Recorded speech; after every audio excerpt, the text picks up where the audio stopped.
Hello and welcome to our very first open source pro tips by Sangoma video. Today we are launching a brand new video series geared towards FreePBX and * users to help them get the inside scoop on installation, configuration, and other tricks. My name is Robert Keller from Sangoma, and I'm happy to be starting this series with you. Our in-house support and engineering staff will be making new videos once a month, and the topics will vary. Sometimes the videos will be on FreePBX or *, or how to use devices such as IP phones or a gateway along with these open source platforms. So with that, let's get started on our very first video of the series, First Steps After Installation. Number 1, register the deployment. This is fairly straightforward. When you first get into the web interface, you'll be presented with a screen to do initial setup. I suggest a name other than admin or administrator. Anything will do practically. Stay away from the common defaults if you can. Submit. Log in with your newly created credentials. And when you do, you'll be presented with a screen to register the deployment. You can skip it, but I suggest you do it. It's useful to have an inventory of your installations, and should you need support or want a commercial module, you'll need that deployment ID. Once that's done, fill out the optional information. Continue.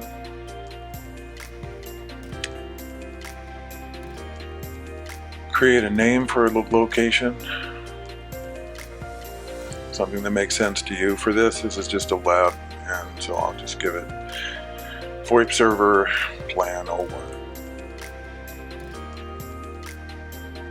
And activate. Turnaround on this is generally quick. Wait for the complete, and we'll move on. Finish the OOBE, out-of-box experience. Set the time zone. We're going to abort the firewall setup for this. That's a topic for another day.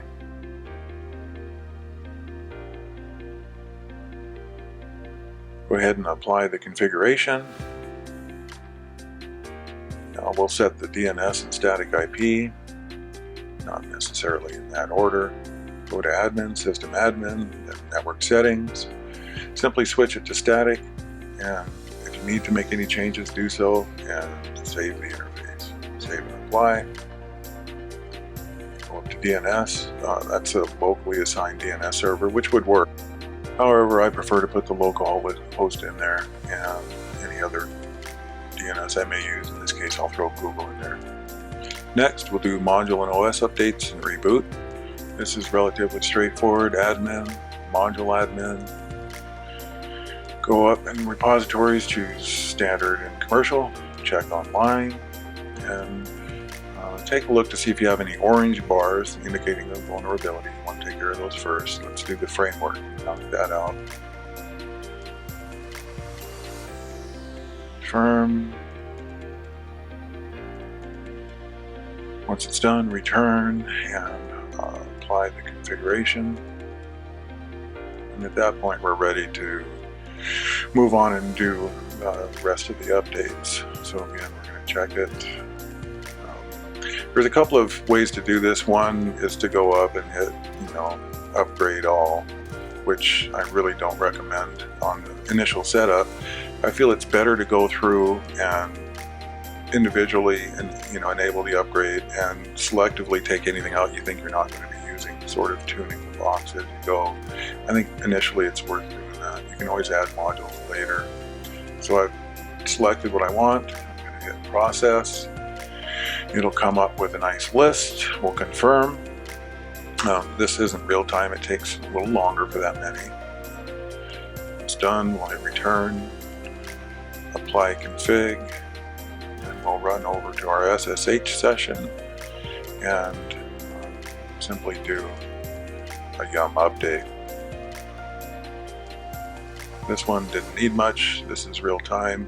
We'll let it run. Looks like it's just updating *. Now we're ready to reboot.